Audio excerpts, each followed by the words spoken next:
Hello, and welcome to Piper's Paraphrases. I'm Professor Pipes, and this week I'm discussing chapters 43 through 50 of Jane Austen's classic, Pride and Prejudice, which is also part 3, chapters 1 through 8.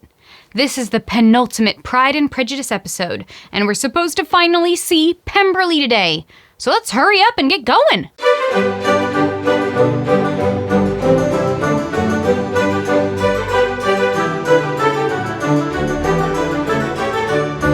Previously, in Pride and Prejudice, things were getting dramatic. After Jane's beloved, Mr. Bingley, was ripped from her grasp, the guy responsible for it, Mr. Darcy, proposed to Elizabeth, but she wasn't having it. She called him out for his poor treatment of both Jane and their friend, Mr. Wickham. However, all was not as it seemed. Darcy then gave a letter to Elizabeth explaining that he didn't think Jane liked Bingley, so he helped separate them to spare his heart. And as to Mr. Wickham, he was given a bunch of money from Darcy after lying about why he needed it. Then he squandered it all and tried to scam more money out of Darcy. When he didn't get that, he secretly found and wooed Darcy's 15-year-old sister in London and almost got her to run away with him so he could steal her inheritance. But luckily, Darcy found out and stopped him. Jane and Elizabeth decided not to tell everyone about Wickham's past since he would be leaving town soon. Oh,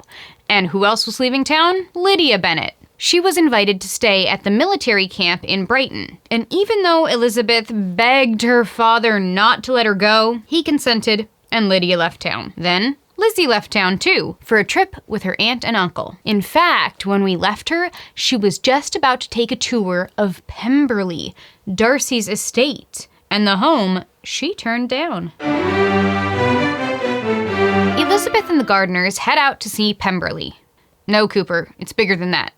Still bigger. Okay, that's about right. Lizzie is wowed by the beauty of its grounds and halls. Mrs. Reynolds, the housekeeper, shows them around, all the while complimenting the heck out of Mr. Darcy. Mrs. Gardiner points out a painting of Mr. Wickham, and Mrs. Reynolds informs them that he was a favorite of the previous owner, old Mr. Darcy, but she believes he's become quite wild. Understatement of the year. Upon discussing a painting of Mr. Darcy, she also discovers that Lizzie knows him, and Mrs. Reynolds is absolutely stoked. Soon the Gardiners and Lizzie head outside to tour the grounds when they are surprised to see... No, not you, Cooper. Mr. Darcy. That's right, the spurned lover, who was supposed to be out of town. He's home early. Awkward. And the conversation is a bit awkward at first, but soon he joins the Gardiners and Lizzie on their walk, and he is, dare I say, polite. Even charming. He says that his sister would like to meet Elizabeth when she arrives. Wow. Like Lizzie and the Gardiners, I'm shook. The next day, Darcy, Georgiana, and Bingley come to visit, and there are some key realizations. Lizzie realizes that Georgiana is shy, and that Bingley is still interested in Jane, not her. Meanwhile, the Gardiners realize that Darcy is in love with Elizabeth. Aww. Then the next day, Mrs. Gardiner and Elizabeth join Georgiana, plus Bingley's sisters, for lunch at Pemberley, while the guys go fishing. What with Caroline Bingley's jealousy of Elizabeth and Georgiana's shyness, there is little conversation, at least until the gents arrive. Then, Caroline tries to embarrass Lizzie in front of Darcy by bringing up the militia, hinting about a certain someone, and unknowingly embarrassing poor Georgiana instead. When our protagonist leaves, Caroline tries to insult her, but Darcy replies by saying that Elizabeth is one of the handsomest women of my acquaintance. Ooh, look who's still got the feels. Soon, Elizabeth receives 2 letters from Jane. The first has bad enough news. Lydia has run off with Wickham. Oh no! The two are apparently in love and have run away to get married. But the second letter, oh man. In it, even Jane is losing hope that they've actually gotten married, meaning that the two of them are living in sin. Okay, it was a super big deal back then. Just when Elizabeth is running to get her aunt and uncle so they can leave immediately, who walks in? but Darcy. That man is sneaky, always popping up out of nowhere. After Darcy asks what's wrong, Elizabeth tells him about Lydia and Wickham, all the while blaming herself for not letting the whole world know what a scoundrel Wickham is. Darcy says he wishes there were something he could do to help her, apologizes for intruding upon her time, and heads out, leaving Lizzie to realize her own changing feelings toward him and regret what could have been. Soon, Elizabeth and the Gardiners make it back to Longbourn, where they find out that Mr. Bennet has gone off to London to look for the happy couple. Mrs. Bennet, meanwhile, has been in absolute hysterics. Surprise, surprise. Mr. Gardiner leaves for London to help out Mr. Bennet, but they don't have much luck. Eventually, Mrs. Gardiner heads home to London and Mr. Bennet heads home to Longbourn, much to his wife's annoyance. After all, who is to fight Wickham and make him marry her if he comes away? Luckily, they soon get a letter from Mr. Gardiner with good-ish news. They have found the couple, who, of course, are not married. However, Wickham has agreed to marry her if Mr. Bennet provides him with a dowry and a small yearly allowance. A salary to be married to her. Sounds about right. Mr. Bennet assumes that his brother-in-law must have forked over a ton of cash to get Wickham to agree to the marriage, and is necessarily upset. But Mrs. Bennet is absolutely overjoyed and immediately starts talking about getting Lydia new clothes and buying a house for them in the neighborhood. Right. This section concludes with a letter asking that Mr. Bennet pay off all the creditors Wickham has in Meryton, and stating that Lydia would like to come see her family after the wedding and before she and Wickham move up north with his new military regiment. However, Mr. Bennet makes one thing clear. His daughter will never, ever be welcome at Longbourn again. Cut to her arriving at Longbourn. But we'll save that for our next episode. This section has a couple of new characters, but mostly it's about looking at characters again, or seeing their growth. First, we are finally introduced to Georgiana Darcy, about whom we've heard some differing accounts. Miss Bingley was always ready to compliment her, to suggest that she is the absolute perfect, ideal wife for her brother. Mr. Wickham had said she was pompous and proud like her brother. Even around the neighborhood, Elizabeth had heard that Miss Darcy was exceedingly proud. But the observation of a very few minutes convinced her that she was only exceedingly shy. Yet again, proving that rumors and gossip are often incorrect. Now, for the characters we already know. Miss Bingley is in her full jealousy mode yet again. She hardly greets Elizabeth when she visits Pemberley, and she makes no attempt at conversation, at least until Darcy arrives and she realizes she can seize on an opportunity to embarrass Lizzie, which, of course, backfires. And then, once Elizabeth has left, she tries again to insult her, reminding Darcy of her crass family and his own former prejudices. But again, this backfires. It almost seems as if being a jealous jerk does not make people like you. How strange. In this section, we are again able to compare the Bennets and the Gardiners. And the difference is stark. We see that Mr. Bennet's carelessness and lack of attentiveness to the affairs of his family, combined with Mrs. Bennet's foolishness and spoiling of Lydia, have led to her improper and thoughtless behavior. But of course, that's not how Mrs. Bennet sees it. Instead, blaming everybody but the person to whose ill-judging indulgence the errors of her daughter must principally be owing. Herself. At least Mr. Bennet says that he has finally learned to be cautious, but his subsequent jokes that officers will never even be allowed into town and that Kitty will only be allowed to dance with her sisters begs the question, did he actually learn anything at all? The Gardiners, by contrast, do everything right. Bennet. Mrs. Gardiner helps take care of the family while Mrs. Bennet has bedridden herself. Mr. Gardiner goes to London to help search for his niece. And Mr. Bennet then comes home after a few days, leaving his brother-in-law to continue the work for him. Mr. Gardiner makes all the plans, arranges the wedding, helps to figure out Wickham's future employment once the pair have been found. Then, when it comes to light that Mr. Gardiner has likely spent a bunch of his own money to get Wickham to marry Lydia, Mrs. Bennet has no problems with this, saying it is all very right. Who should do it but her own uncle? If he had not had a family of his own, I and my children must have had all his money, you know. Clearly, the Gardiners serve as foils to the Bennets, demonstrating all the parental care and compassion that Mr. and Mrs. Bennet lack. Lastly, it is when Elizabeth finally sees Pemberley that she also finally sees and understands Mr. Darcy. Exploring his home is almost like exploring his mind, giving her insight into who he really is and his best qualities. Mrs. Reynolds, the housekeeper at Pemberley, has only the best things to say about him, saying he's the best master, best landlord, best brother, best everything. Even as a child, he was the sweetest-tempered, most generous-hearted boy in the world.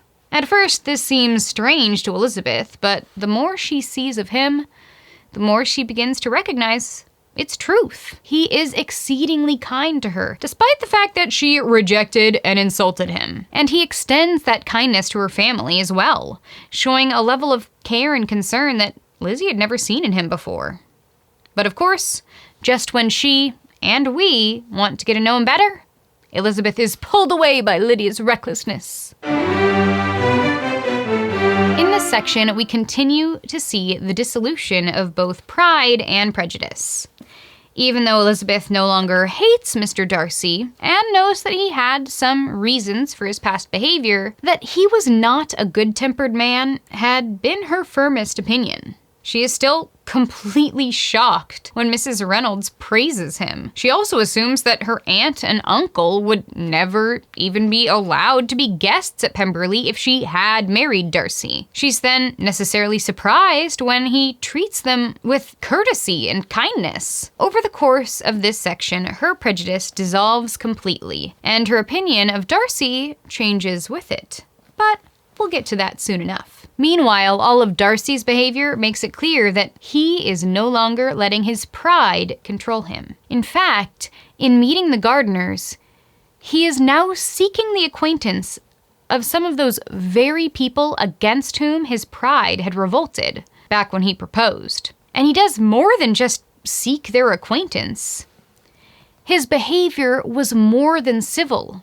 It was really attentive. He finds occasion after occasion to offer them help or kindness or entertainment, and all because Elizabeth made him realize he should be less proud. Well, that's not the only reason why, but again, we'll come back to that. Throughout much of the novel, Jane Austen has been critical of the gender norms of her time. This is shown in part through the satirical character of Mrs. Bennet, who is an absolute cliché or caricature of what women were thought to be like. It's shown through Charlotte Lucas's choice to marry the quite stupid Mr. Collins just for an establishment, and through the entailment, which makes Mr. Collins the future owner of the Bennet home, rather than any of Mr. Bennet's 5 daughters. We see it in the reaction of the townspeople in this section, who are almost as glad to hear about Lydia's marriage as they were to hear about her scandal. And now we also see the most extreme example of it. Wickham is notorious, of course, for being a scoundrel who manipulates people and wastes his money, but Lydia, whose only, biggest fault is listening to and believing the guy she loves when he tells her he wants to marry her, the ever-tactful Mr. Collins advises that the family should throw off your unworthy child from your affection forever, since the death of your daughter would have been a blessing in comparison of this.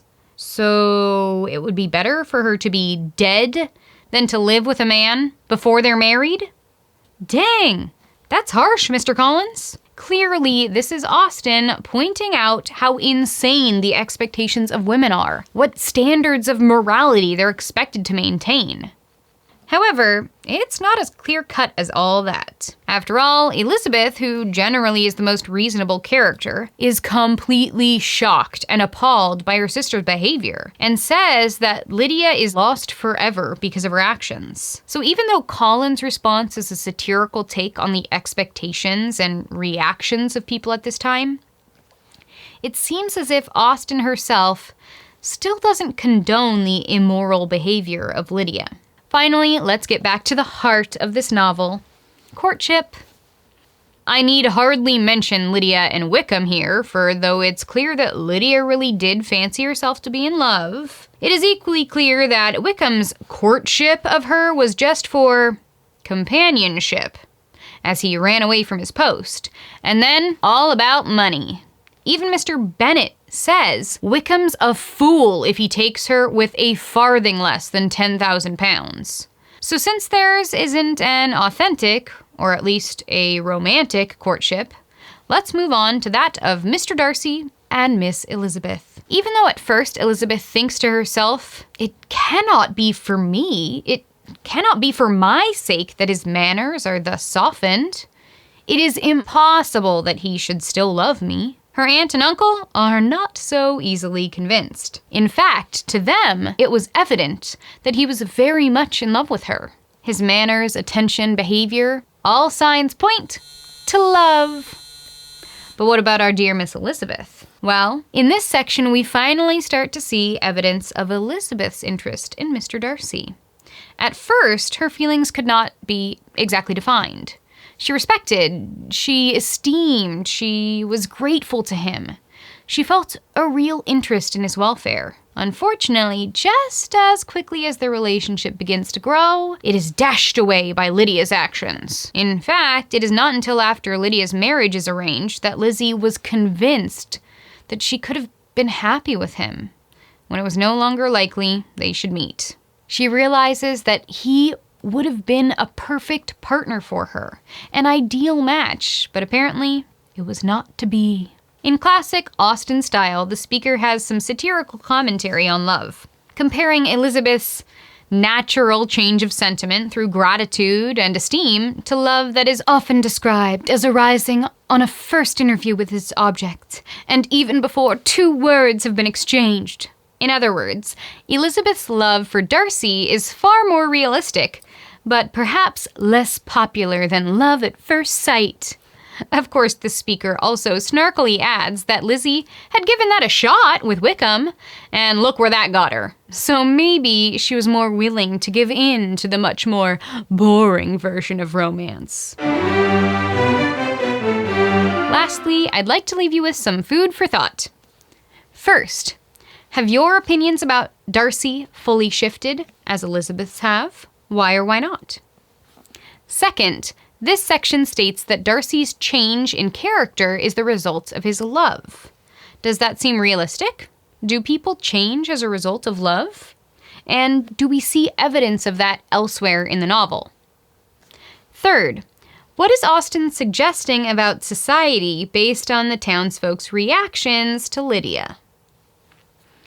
Fourth, were you surprised by Wickham's or Lydia's actions, given everything that we know about each? Why or why not?